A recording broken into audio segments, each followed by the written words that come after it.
सबसे बड़ी बात उन्होंने ये कही कि अगर उत्तर प्रदेश में मंत्री नहीं भी बनाया तो भी वो बीजेपी के साथ ही रहेंगे। उन्होंने स्पष्ट तौर पर कहा कि योगी आदित्यनाथ के लिए मन में सम्मान है और वो पहले भी काम करते रहे हैं निषादों के लिए, निषादों का नाम लेते रहे हैं, उनको जोड़ते रहे अपने साथ। लेकिन अखिलेश यादव पर निशाना साधा कि अखिलेश यादव ने निषाद समाज के लिए कुछ नहीं किया। निषादों के लिए अखिलेश यादव ने मुख्यमंत्री रहते हुए क्या किया, ये उन्होंने सवाल खड़े किए। और इस बीच देखिए, क्योंकि लगातार निषाद समाज को लेकर जो राजनीति है वो गरमाई हुई है। मंत्रिमंडल का विस्तार हो रहा है एक तरफ उत्तर प्रदेश में, सामने चुनाव है, इसको लेकर हर तरफ से कोशिशें तेज है, लामबंदी तेज है। और इस बीच बिहार में जो विकासशील इंसान पार्टी है वो भी अपने पैर पसार रही है उत्तर प्रदेश में। और इस वक्त उसके नेता, बड़े नेता, अध्यक्ष हमारे साथ जुड़ गए हैं। मुकेश सहनी जी मौजूद है, बहुत स्वागत है सर आपका। बहुत बहुत धन्यवाद आपको। मुकेश जी, अब से कुछ देर पहले संजय निषाद जी हमारे साथ जुड़े हुए थे, कुछ मिनट पहले, और उनका कहना था कि अगर मंत्री नहीं भी बनाया तो भी हम एनडीए में ही रहेंगे, यानी कि ऑल इज वेल हो गया है सब उनके बीच, तो कोई दिक्कत नहीं है। तो ऐसे में आपकी राह कितनी आसान होगी वहां पे? और उत्तर प्रदेश में तो आप एनडीए के साथ भी नहीं है, मतलब बीजेपी के साथ भी नहीं है। नहीं, देखिए, उनकी अपनी राजनीति करने का स्टाइल है, वो अपना कर रहे हैं। हम लोग तो बिहार में पार्टी चला रहे हैं और हम लोग उत्तर प्रदेश में पार्टी लॉन्च किया है मजबूती से। उत्तर प्रदेश में 160-65 सीट से अधिक सीट पे हम लोग चुनाव लड़ेंगे, ये इसकी तैयारी हम लोग कर रहे हैं। आवाज कट गया है आपका? जी बोलिए, मैं सुन पा रहा हूं आपको। आप तक मेरी आवाज पहुंच रही है? आवाज नहीं आ पा रही है आपका जी। आप कहिए अपनी बात पूरी कीजिए। करेक्ट नहीं हुआ था जी, अभी आ रही है बात। नहीं, उनकी बात तो अपना, वो अपने तरीके से राजनीति कर रहे हैं। वो बोलते कुछ और है, करते कुछ और हैं। बाकी मेरी तो अभी बिहार में हम लोग राजनीति पार्टी बना के, और 2020 में हमने एनडीए के साथ है और बिहार में सरकार है, और उत्तर प्रदेश के सभी साथी ने उत्तर प्रदेश में पार्टी लॉन्च करने का आग्रह किया और हमने अभी पार्टी भी लॉन्च कर दिया है। और मजबूती से हम लोग 2022 में वहाँ पे चुनाव लड़ेंगे, इसकी तैयारी हम लोग कर रहे हैं। और बाकी डॉक्टर साहब तो अपने हिसाब से जवाब तो दे ही रहे हैं आप लोगों को। नहीं, डॉक्टर साहब तो सीधा सीधा आप पर निशाना साध रहे हैं, नाम ना भी लें लेकिन इशारा आपकी तरफ है कि भाई जो लोग दूसरे राज्यों में राजनीति करते रहे उनको उत्तर प्रदेश में आने की क्या जरूरत है। वो तो सीधा सीधा ये कह रहे हैं।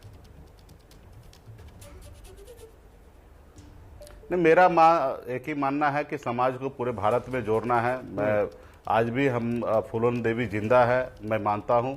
हमारे विचारों में, हमारे सोच में, आपके सोच में, माता बहन के संघर्ष में फूलन देवी अभी भी जिंदा है। और फूलन देवी का सपना था कि पूरे भारत के निषाद को एक करे, इसलिए उन्होंने फूलन सेना बनाया। और उसके बाद तमाम देश में लोगों को जोड़ने का काम किया। आज वही मैं काम करने के लिए उत्तर प्रदेश पहुंचा हूं। डॉक्टर संजय जी जब जेल में थे तो उसको जेल से बाहर निकालने का काम मैंने किया। 2016 में चंपा देवी पार्क में बड़ी रैली मैंने करवाया, लखनऊ में रैली मैंने करवाया, उनको पार्टी हमने बनवाया।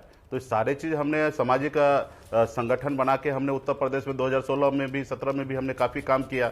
उसके बाद बिहार में हमने देखा कि ये किसी के पीछे चलने से काम नहीं होगा, अपनी ताकत बनाना है। तो हमने बिहार में आके 2018 में पॉलिटिकल पार्टी बनाया। 19 में हमने यूपीए के साथ लड़ा, हार जीत जो भी हो परिणाम, लेकिन हमने लड़ा। और फिर 2020 में हमने एनडीए के साथ लड़के आज सरकार में है। तो डॉक्टर साहब तो 2018 में आप देखेंगे एगो टिकट पे समझौता कर लिए, 1 साल का बेटा को सांसद बनाने के लिए। 2019 में बीजेपी से एगो टिकट पे समझौता कर लिए बेटा को सांसद बनाने के लिए। उनके डिक्शनरी में समाज कहाँ है? उनके लिए तो उनका परिवार और खुद। तो अगर जरूरत पड़ी तो आप उत्तर प्रदेश में समझौता करेंगे बीजेपी के साथ? उनको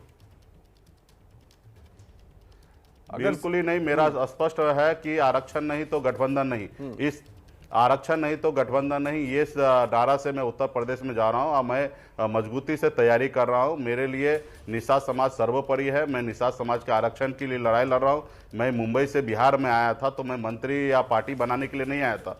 मैं निषाद समाज को आरक्षण दिलाने के लिए आया था, क्योंकि आरक्षण उनका अधिकार है। कुछ प्रदेश में आरक्षण मिल रहा है, कुछ प्रदेश में आरक्षण नहीं मिल रहा है। आरक्षण मतलब लागू कराना है। आरक्षण ऑलरेडी हम लोगों को मिल रहा है, लेकिन जिस प्रदेश में आरक्षण नहीं लागू है, जैसे उत्तर प्रदेश या बिहार या झारखंड, ऐसे प्रदेशों में हमें लागू कराना। बंगाल या दिल्ली में आरक्षण ऑलरेडी लागू है निषाद समाज के सभी उपजाति को।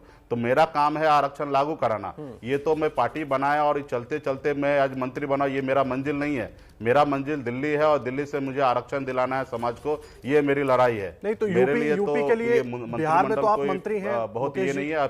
बिहार में तो आप मंत्री हैं, एनडीए का हिस्सा है। यूपी में आप कह रहे हैं कि मैं आरक्षण की मांग को लेकर आया हूं बीजेपी के साथ, हमारी अपनी सरकार है जी। बीजेपी के साथ कोई समझौता नहीं होगा। मैं ये समझना चाह रहा हूं कि जब आप यूपी के लिए एक तो चुनावी प्लान क्या है आपका, और क्या बीजेपी के विरोध में भी आपके कैंडिडेट्स खड़े होंगे जिस तरह से आप कह रहे हैं कि कोई समझौता नहीं होगा? नहीं, मेरे उत्तर प्रदेश में मैक्सिमम सीट पर जहां पे निषाद का बड़े संख्या है वहां पे हम चुनाव लड़ेंगे। और फिलहाल तो हम किसी से गठबंधन करने का इरादा नहीं रखते। लोगों को हम पहली बार बताना चाहेंगे कि हमारे पास वोट बैंक कितना है।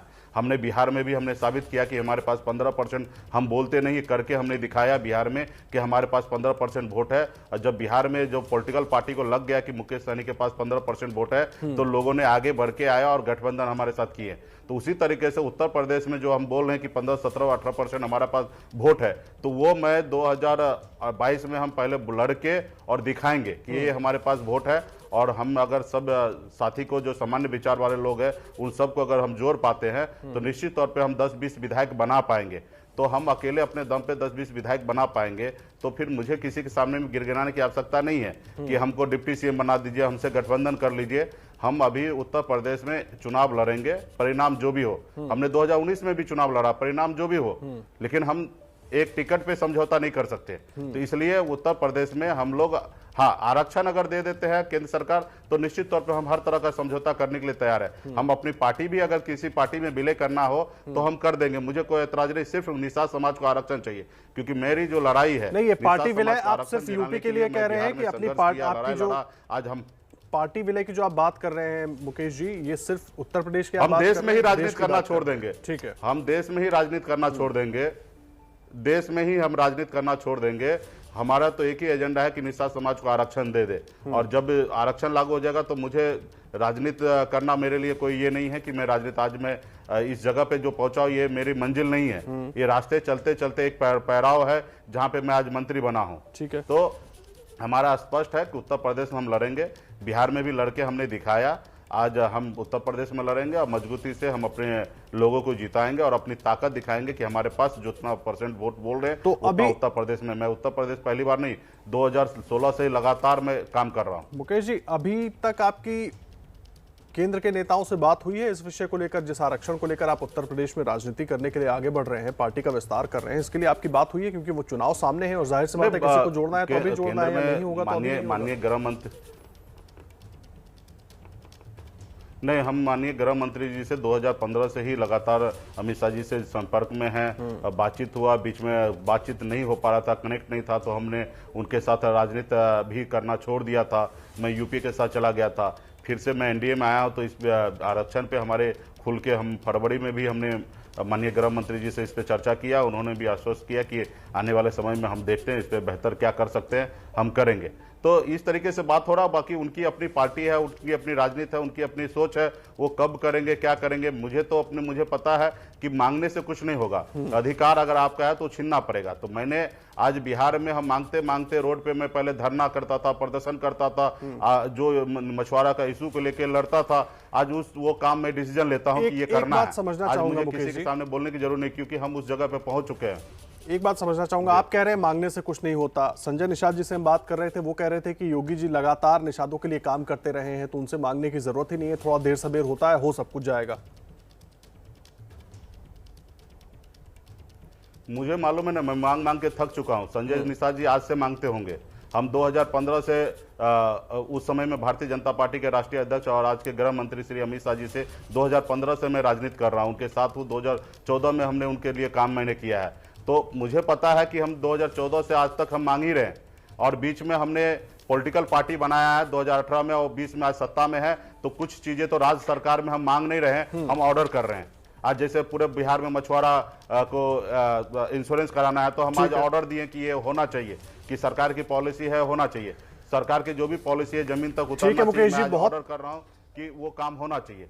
तो आज मुझे पता है कि उस जगह पे पहुंचने की आवश्यकता है, और आपको भी पता है कि उत्तर प्रदेश होके ही दिल्ली पहुंचा जाता है। तो इसलिए आज इस बार हमने उत्तर प्रदेश पहुंचा है, और उत्तर प्रदेश से मजबूती ताकत बना के दिल्ली हम 2024 में बनेंगे। ठीक है मुकेश जी, हम 3-4 राज्य में काम करेंगे। हमारी तरफ से बहुत शुभकामनाएं आपको। आने वाले समय में हम दिल्ली में बहुत शुभकामनाएं हम सबकी तरफ से आपको। और जो जिस तरह से आप आरक्षण की बात कर रहे हैं, उम्मीद करते हैं कि आपकी बात सुनी जाए और उस आरक्षण पर भी फैसला हो। बहुत धन्यवाद आपका सर, हमारे साथ जुड़ने के लिए।